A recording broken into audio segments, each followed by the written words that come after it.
Music by Arya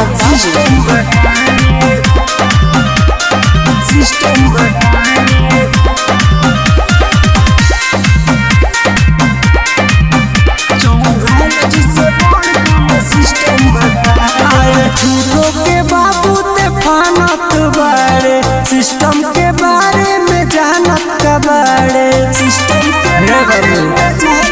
सुन झूठों के बाबू ते फानत बारे सिस्टम के बारे में जानत का बारे तोर बापू एक और पालन कैले बारे चौहान जिसे बड़ कोनो सिस्टम बकारे चौहान जिसे बड़ कोनो सिस्टम बकारे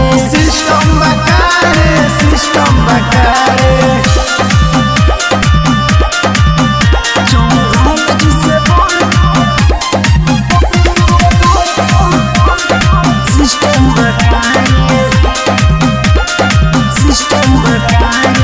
हमनी के बहाना वाला सिस्टम मीडिया में पूरा चलेला तोहर पूरा खानदान सुनले एकर पालन करेला अरे सुन रे हाँ हमनी के बहाना वाला सिस्टम मीडिया में पूरा चलेला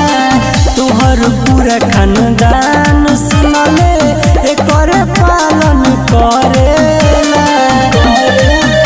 इहे सिस्टम के दिन हकी राज करता रे चौहान जिसे बड़ कोनो सिस्टम बकारे चौहान जिसे बड़ कोनो system बकारे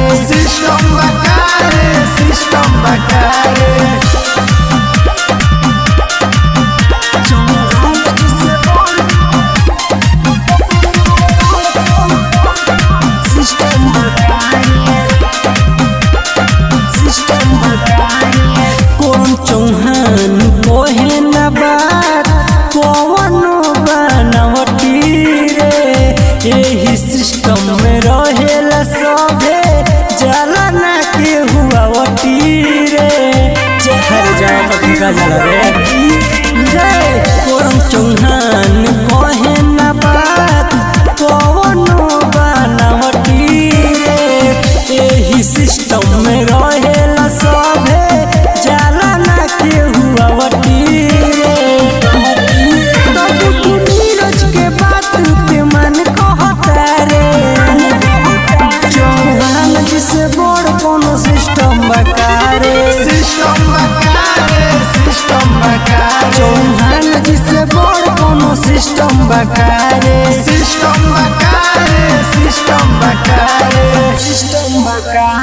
Mixed by Tara Chandi Bhojpuri Film.